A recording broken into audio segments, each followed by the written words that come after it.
Kita Cafe Azores. Aisyah. Saya Aura Putri Rande. Aura. Saya Salsa Musdia. Salsa. Saya Adi Ramadhani. Haira. Dan saya sendiri Muhammad Farah.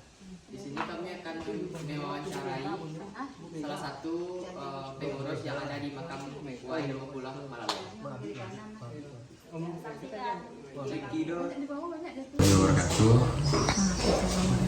Sebelumnya izin Pak, kami di sini dari SMA 2 ingin mewawancarai Pak tentang Tampeko Pak, tentang tempat wisata Iko Pak, makam religius Pak. Karena kami memilih Tampeko Pak sebagai wisata religi Pak, yang termasuk dalam TJBL. Mungkin kami ada beberapa pertanyaan kepada Bapak tentang Tampeko Pak. Yang pertama itu Pak, Boleh perkenalkan nama Kak. Bismillahirrahmanirrahim. Assalamualaikum warahmatullahi wabarakatuh. Terima kasih adik ya, aku anak lah ya, aku ponakan yang hadir di Tampek W50. Kami mungkin kebenjang kasih juga, ya kan?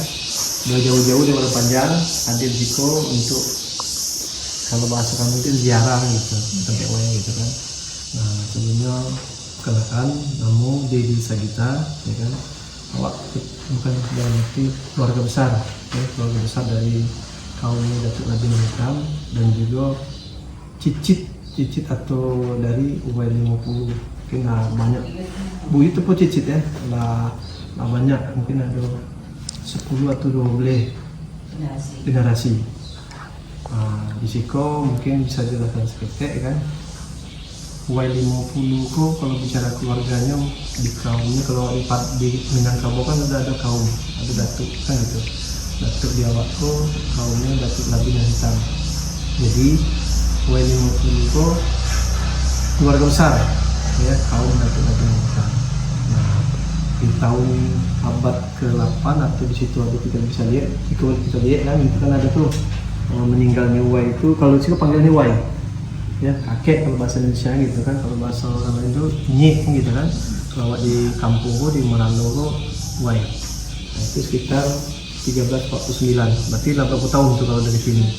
Kalau masa hidupnya itu sekitar 200 tahun masa hidupnya di saat itu.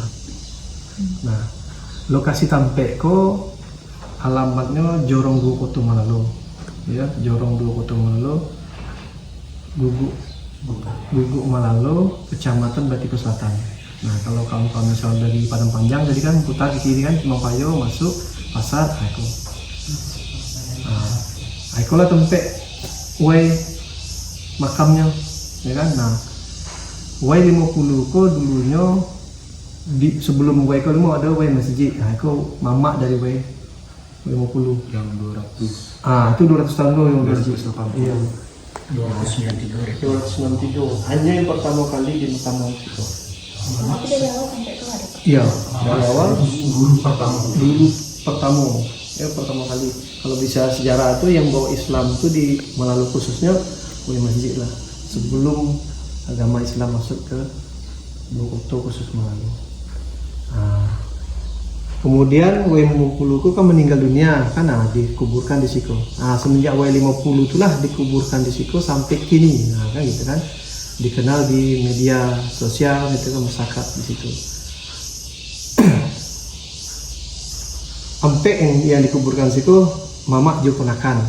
Kalau bahasa Indonesia paman jo ponakan ya.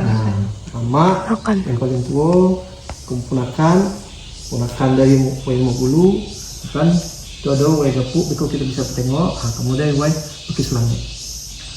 Kalau bisa sejarahnya mungkin ya orang-orang pula yang dituakan dulu di Siko. Dari adik masuk dari Tanggo tadi sampai ke Siko, itu kaum Y50 atau Datuk Labinan Hitam di Siko. Nah kebetulan Ambo di Siko karena Y50 kok makam lah berbentuk yayasan. Berarti ada badan hukumnya.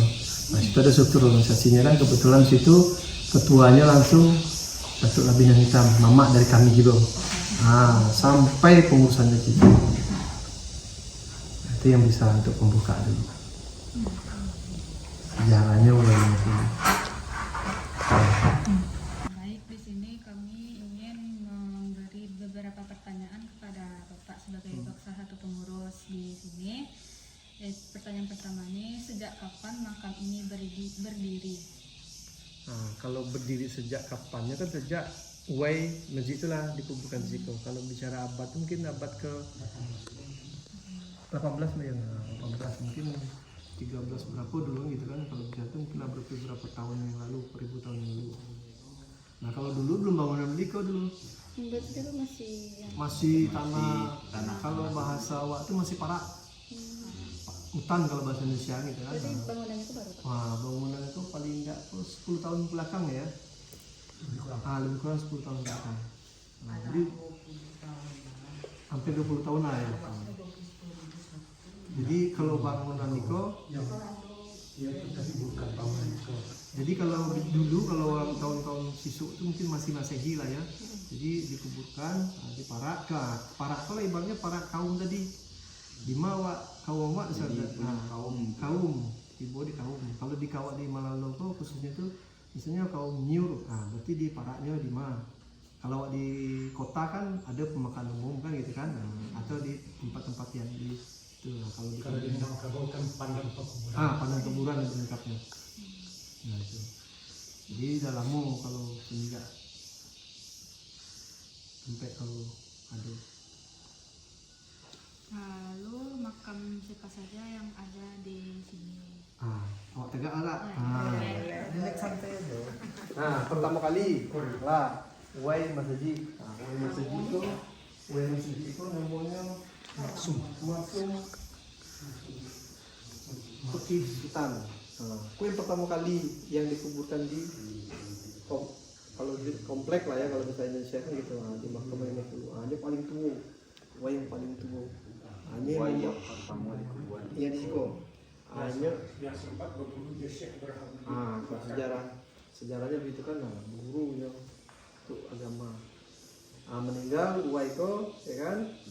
Dilanjutkan kaji, kalau bahasa kajinya lah kan, kalau bahasa Indonesia ilmunya gitu kan. Uwai 50. Itu tahunnya di situ bisa kita lihat ya. 1930. Wafat.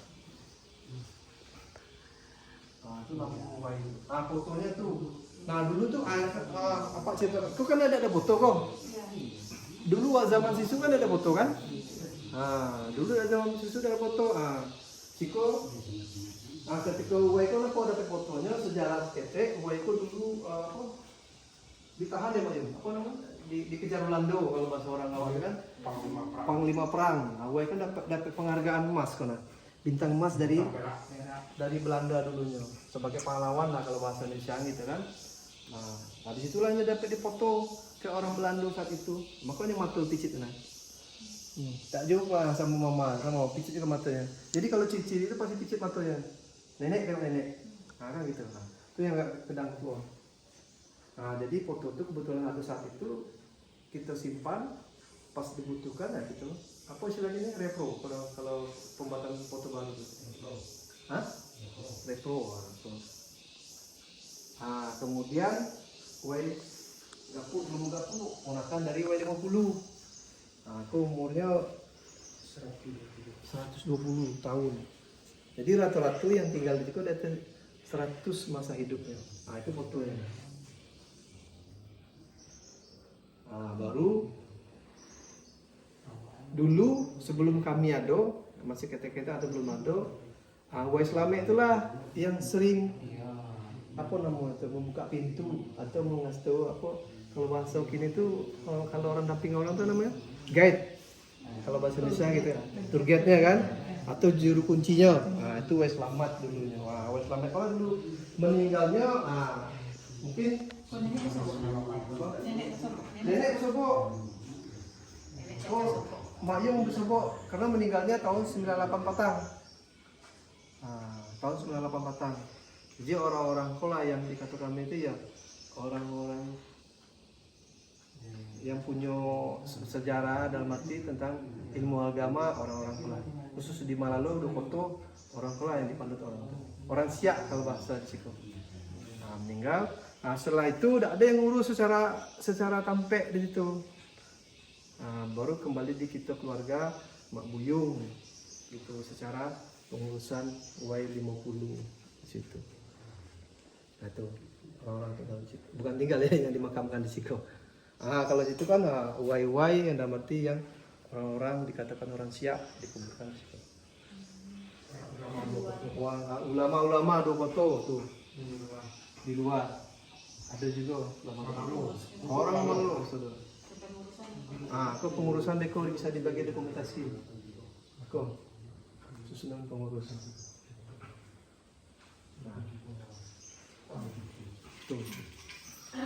Mengunjungi ziarah ini. Kalau ziarah tuh kapanpun boleh. Ada waktunya. Cuman kalau raminya memang dia ada waktu ziarah bulan Safar makanya. Bulan Rajab sama Sakban. Rajab sama Sakban. Jadi sebelum puasa. kalau kini Desember ya. Desember Mungkin. Iya. Mungkin Puasa orang. ya. Bulan Desember, kalau besok mungkin Desember atau masuk Desember. Nah, tuh Rami Beko tuh. Rami Beko tuh mungkin kalau bicara otonya, mobilnya dari simpang rumah Dwi tadi itu parkir orang jaga kaki sih kok. Pikir kan. Jauh ya? Di rumah Caca. Dari situ orang parkir jaga kaki sampai Kating kan. Pikir lah itu, Abu Susi yang itu orang dulu nyek dulu jalan kakinya kan ada motor dulu kan? Ada kaki. 300 mobil satu hari.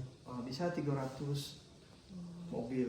Karena ziarah orang tuh tujuannya ziarah untuk apa? Pertamanya kan ibarat ngengek uai-uainya atau guru-guru ulama-ulamanya nanti kajian termasuk awak kan ngengek awak mati beko gitu kan. Nah, itu. Rami, beko lah kalau ada waktu beko Caca kan tahu tuh awak ziarah lah Rami lah. Rami ziarah. Mungkin soal selanjutnya, apa tujuan orang-orang berziarah ke makam Y50 ini? Tadi ziarah tuh banyak orang tujuannya gitu kan, tergantung niat masing-masing kan gitu kan.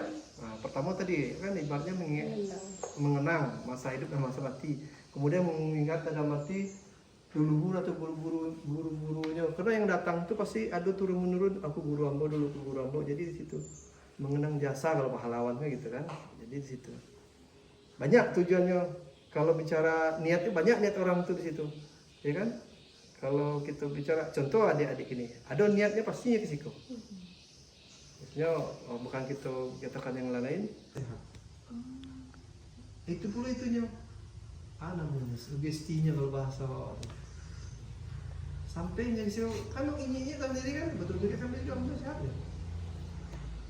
Sugestinya orang itu ibaratnya apa kepercayaan dalam arti ya niatnya tadi itu. Dia harus sampai di situ. Kalau bisa awak ke Mekah tuh sampai dia cium Ka'bah tuh. Nah, itulah hajian. Haji kecil.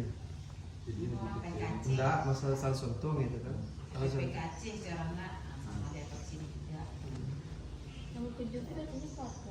Ada yang keluarga, ada individu, ada satu jemaah, kelompok yasinan.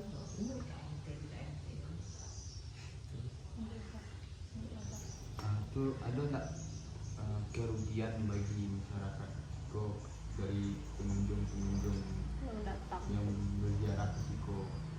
Sampai kini tidak ada masyarakat di kami masyarakat tidak ada rugi, masyarakat tidak ada yang sifatnya merugikan. Dan juga gitu ke Siko itu mereka tuh tidak ada, kalau secara ekonomi tidak ada distribusi yang terima masuk free. Tidak ada ibaratnya harus bayar ABC, tidak ada. Masalah risiko bukan untuk wisata. Maka bilang tadi kan tidak wisata kan. Kalau wisata secara administrasinya hanya ada distribusi gitu. Kalau gitu tidak ada distribusi. Tapi ya kalau kawan-kawan bawa mobil apa roda 2, roda 4 atau sebanyak roda, kan tuh parkir tuh. Nah, parkir itu berarti dipungut oleh pemuda atau negari untuk ngawin parkir. Ajar kan ibarat satu auto 5.000 atau berapa. Itu kemasukan tuh APD masyarakat yang ada di Dokoto khususnya. Beko kalau ada waktu hari elok panjang umur pas jarak Tahu Caca? Cari Caca lah. Buat video itu ya. Itu momen penting gitu. Mungkin ibaratnya Sumatera Barat kok yang paling ramai di dua kota. Di kapal itu ada buku tamu sampai Malaysia ya datang.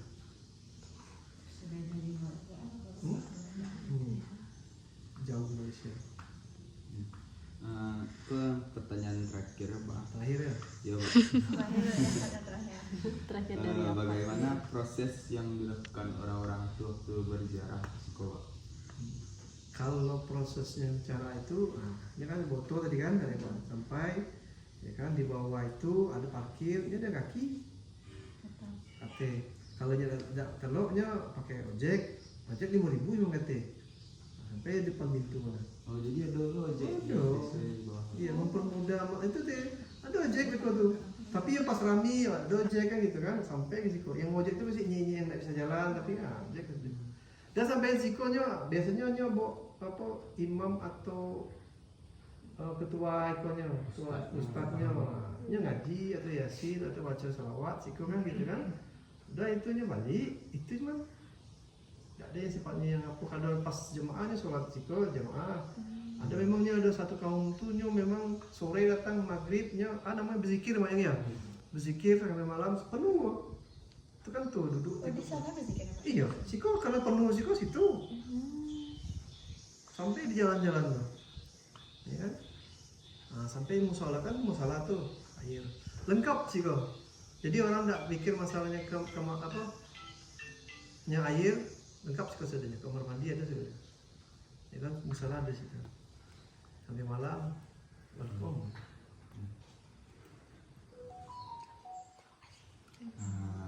Terima kasih Pak karena telah memberikan kami kesempatan dalam mewawancara Pak dalam tugas kami Pak.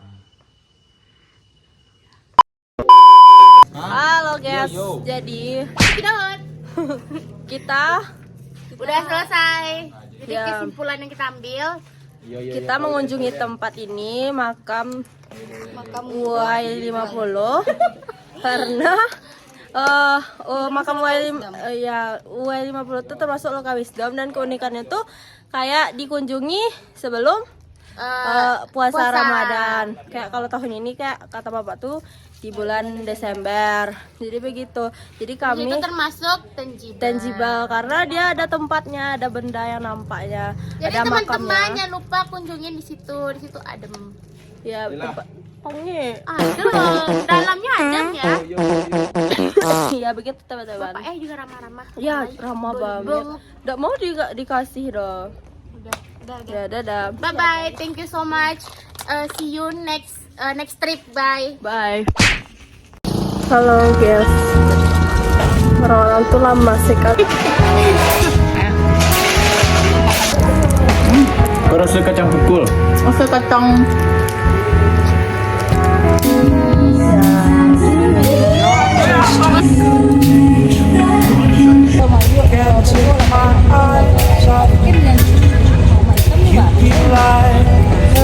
Ganti supir, bosku.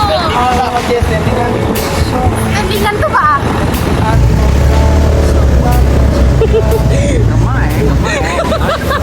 Halo. Semangat.